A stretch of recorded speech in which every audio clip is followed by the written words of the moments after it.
G'day shooters, I'm Marty. I'm Aaron. Jason. We're from Shooting Stuff Australia. And I'm from the Australian Hunting Podcast.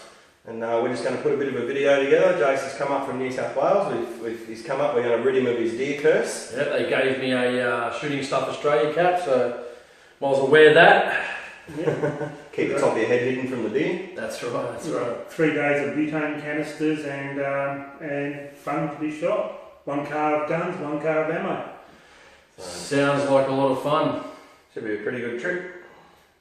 So go out, chase some deer, blow a few things up, review Aaron's new toy while we're up there, Yep. and bring it all to you for your free entertainment. So what are we bringing? What are we bringing up, guys? What have we got here? We got Everything on the table here. the. 300 gram. Is this the new one? This is the new one, the 300 Remington Ultra Mag. Yeah, haven't shot it since come back from the gunsmith.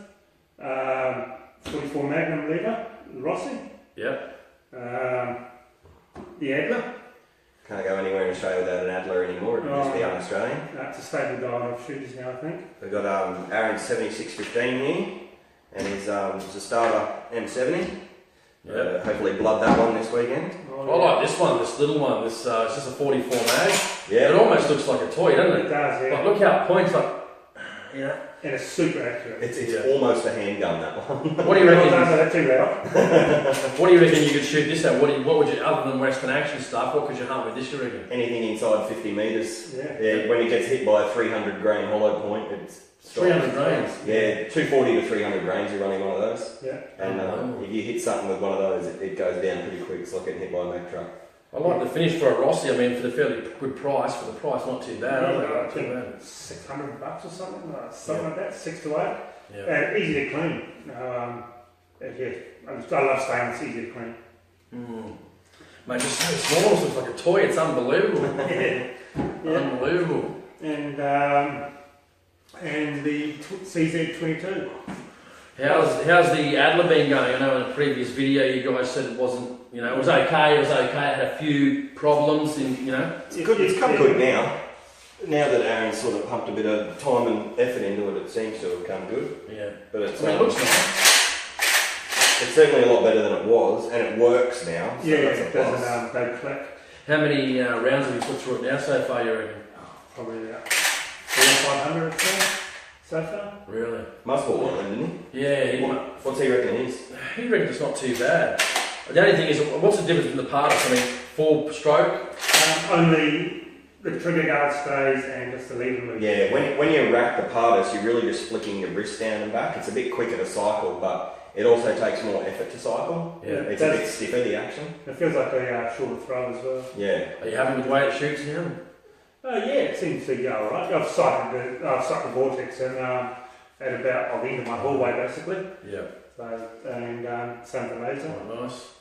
Not bad. It's actually kind of here. I notice there's not much of a gap between there.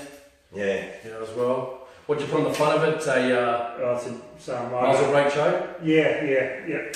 Off eBay, $70. Jelly something, I can't remember. Yeah. And you said this makes a big difference to recoil? Oh yeah, huge. Yeah, you put the 00 buck through that, and it doesn't kick much harder than bloody trap load. It's pretty nice to shoot. I could not believe it.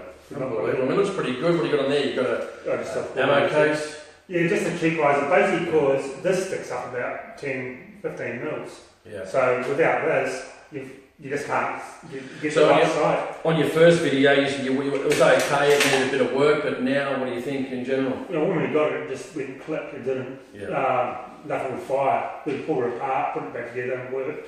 Yeah. It was so stiff, it was unbelievable. It actually hurt to shoot. Yeah.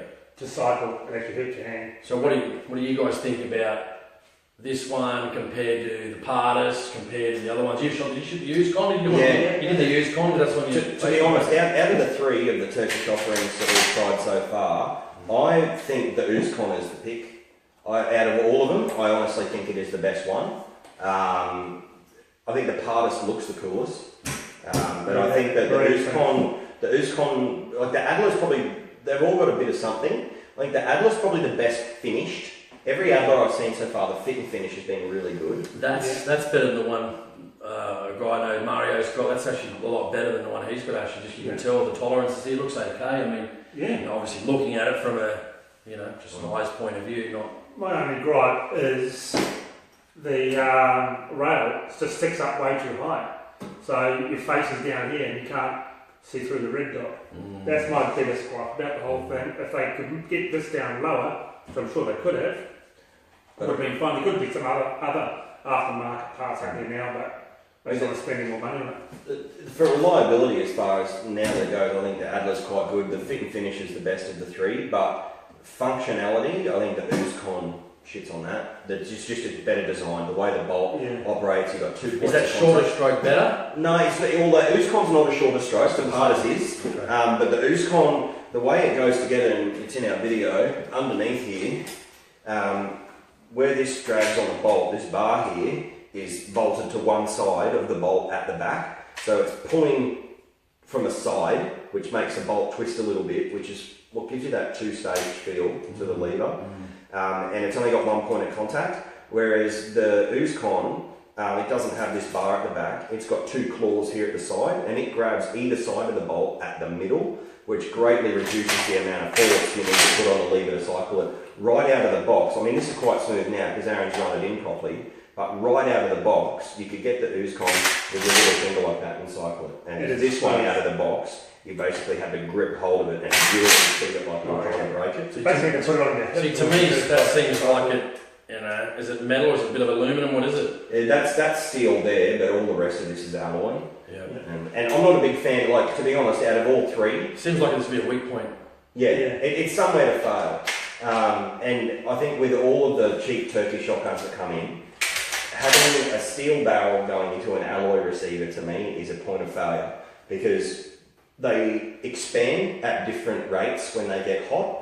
For example, the alloy cools and heats faster than the steel, so you get expansion and contraction there that you're not thinking about. And also, just steel being harder than alloy, if you're running hot loads in that all the time, that steel smashing back into the alloy is going to cause troubles over time. And that's why I like the 87s because they're all steel. But in saying that, you're not comparing apples to apples. Your 87, your Schiappa 87, not your IAC. Your Schiappa is a good quality shotgun, and you're paying, upwards of $2,000 for some of them. Yeah. And these are basically $800. So I mean, you're getting what you pay for. I think for $800, they're reasonably good value. Yeah. But I'd prefer an 87 hands down. I did like the Pardus stainless finish. I think that was nice. Yeah, it looks cool. The Pardus has got really good sights on it. It's got that rear notch in front. It's very, very accurate even for a short barrel. Really good. But definitely. How do you guys go with that? I sort of, especially when I was talking to Aaron like that, for me, because the length of pull is so short, it's hard for me to sort of get back there. I need it sort of about there to get the shoulder into it. Yeah. If that makes sense, you know what I mean? For me, I mean, it's possible, but I prefer to, only because that feels better for me. If this was a little bit longer, then it'd be good. I reckon for me it'd be perfect. You could fit that with an extended butt pad. That'll give that extra bit of room. See, I'm being a Western action shooter. When I cycle a lever gun, it never leaves my shoulder. I'm just so used to keeping it on my shoulder and keeping it on target that I'd rarely pull a gun away from my shoulder to cycle it. But yeah, with this and this one not so much, but definitely my Pardus, being a shorter throw, you do require a bit more effort to throw into it, and I quite often running hot loads have to take it from my shoulder and then bring it back up. But well, the big test will be this weekend. We're going to have this and the Pardus out play shooting. Have a crack at it. I wouldn't say that, but I can't imagine anything of this. I'm okay with an over and under shotgun, not a tactical Adler or a Marine Pardus or a 20-inch barrel. I mean, I'll give it a go. But I might take my coach gun up. What Aaron and I were mucking around with one day out in the paddock. We should have filmed it because it was friggin' awesome. I was getting bored shooting clays, so I started doing trick shots one-handed with a 12-gauge coach gun and shooting it one-handed, extended out like it was a pistol, and shooting clays out of the sky. What size barrels? What size? 20-inch? 20-inch. Yeah, 20-inch. Yeah. And how many did I miss out of about 20? One or two? I was going to say 15. I was shooting better one-handed than I was pulling into my shot, so that's a bit of fun too. I like having a muck around that sort of stuff. Yeah. What about this one?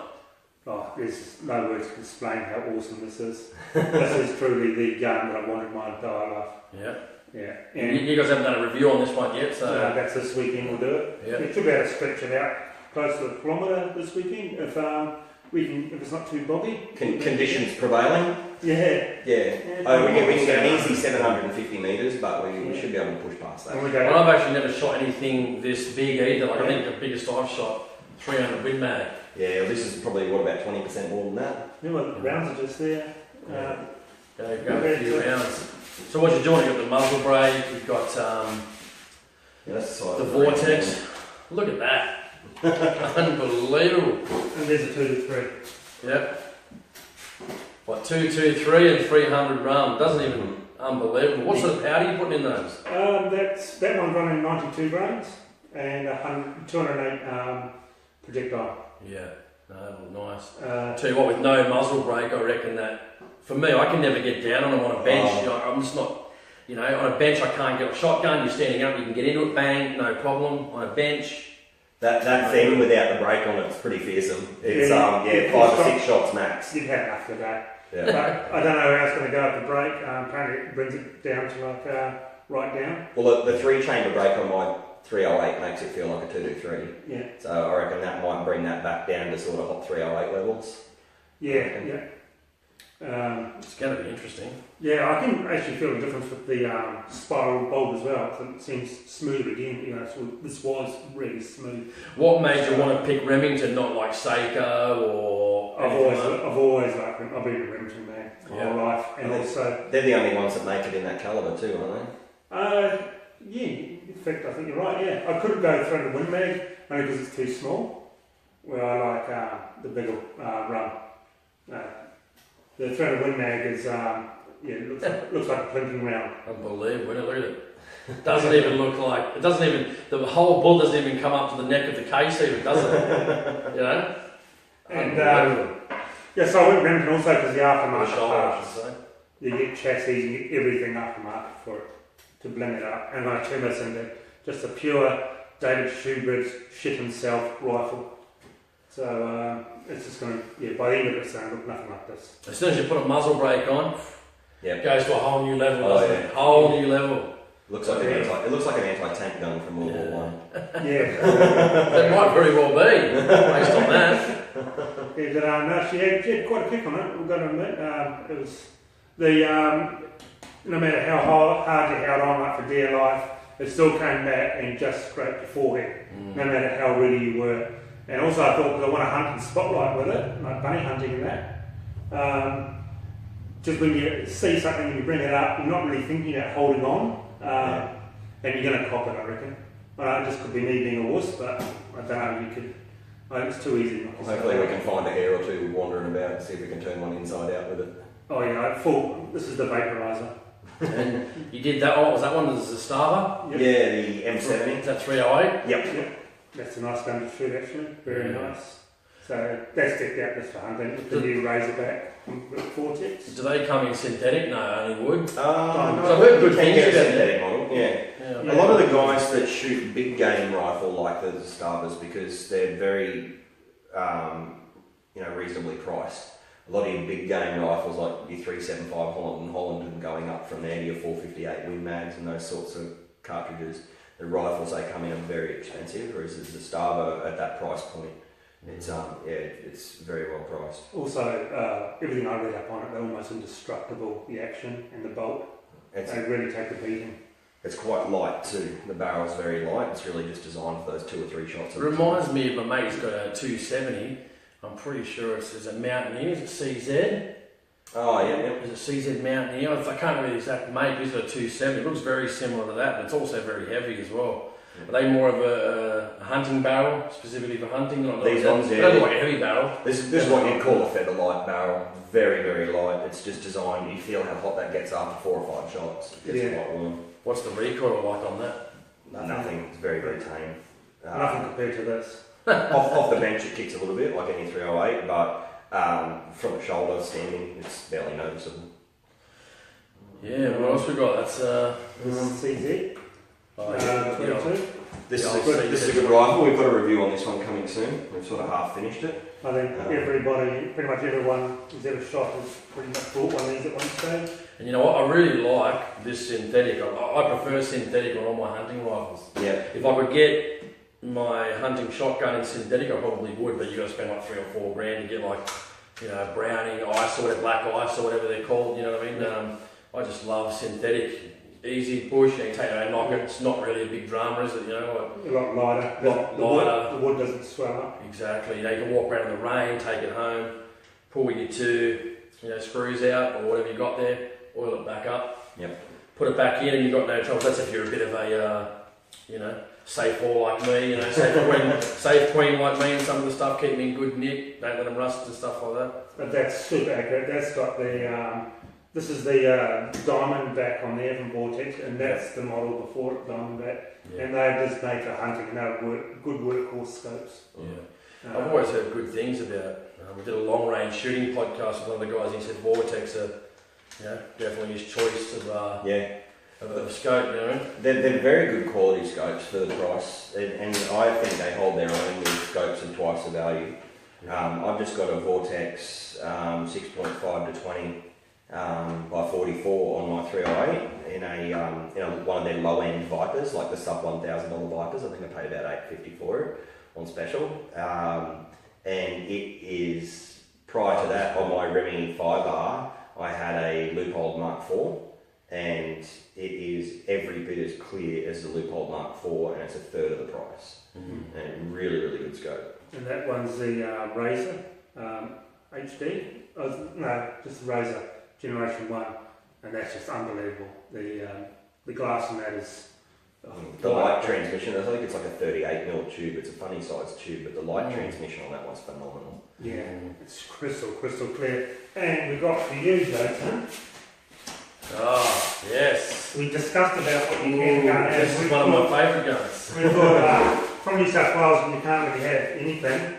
Thought, well, maybe the air rifle is what you used to. Oh, is that what you hunt with down there? This is what we hunt deer with down in private land, state forests. But that's semi-auto. Are you allowed to semi-auto? I'm not 100% sure. I think we are allowed to semi-auto in the air rifle. Yeah. I'm pretty sure. Don't quote me on it, but I'm pretty sure. But again, some of the semi-autos are like the real expensive, you know, air gun brands, you know, $1,500. Because you guys aren't allowed replica guns down there either, are you? No, it's all about how it looks. See, this is probably a big band based on it's black. Yeah. You know, we can't have a Ruger Precision. We can't have. A lot of people want the Ruger Precision. Can't have them. You guys up here have got the Rossi Circuit Judge. Yep. Can't have it. The Alpha. There's a myriad of different rifles. You can't either by looks or by the way it functions. You know, what I mean, like Rocky's Rossi Circuit Judge, they're basically saying well, it's like a pistol. You know, so you can't shoot pistols on, you know, public land, or obviously when you go hunting on private land, so only for the range. So, but we can't even own it at all down there. So I've always used the analogy of the appearance laws in New South Wales, where if the police tell me no, you can't have that, Ruger Precision because it looks like a semi-automatic.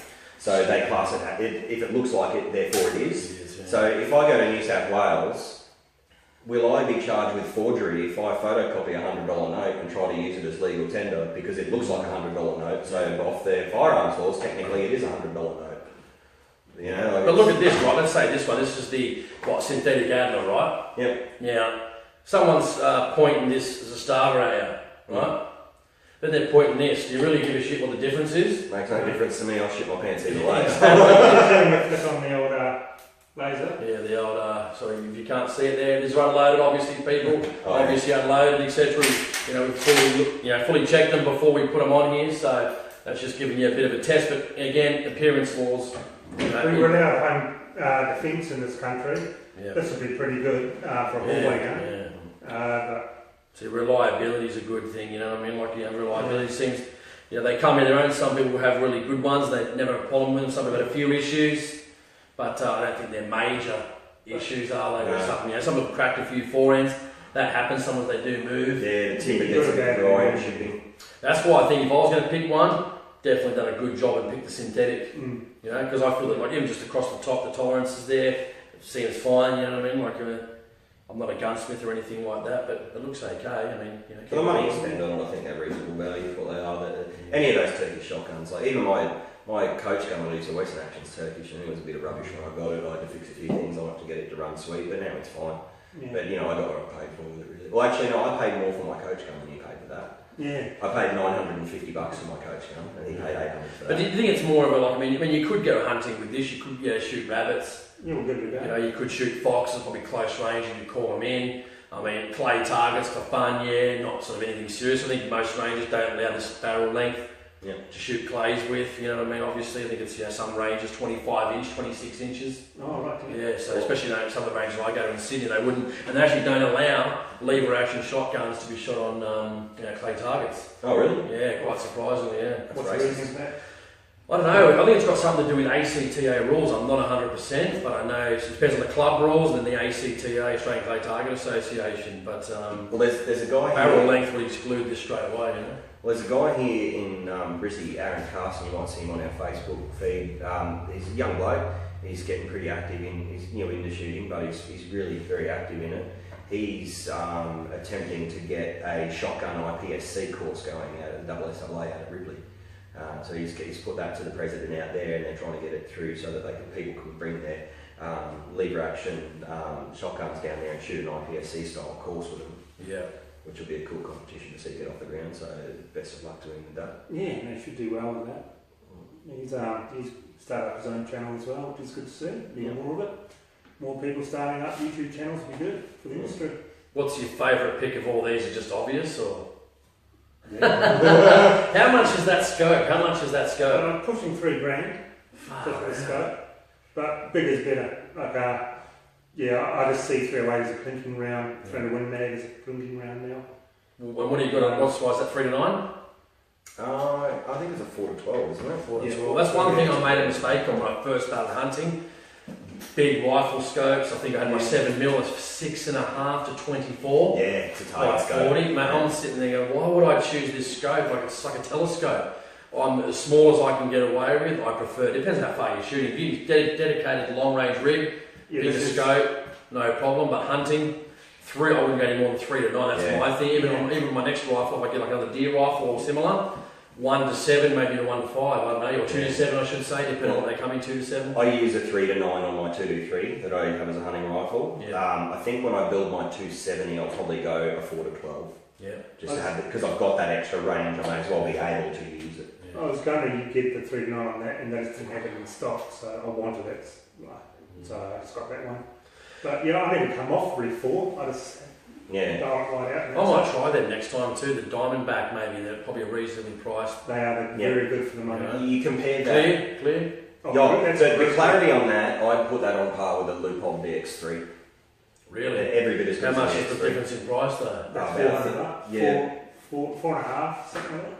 Yeah, Mm. yeah, they're much 450. cheaper. They're much cheaper than your VX3 is going to set you back. Because I think I've got a 3 to 950 on my 223 VX2 maybe. Yeah.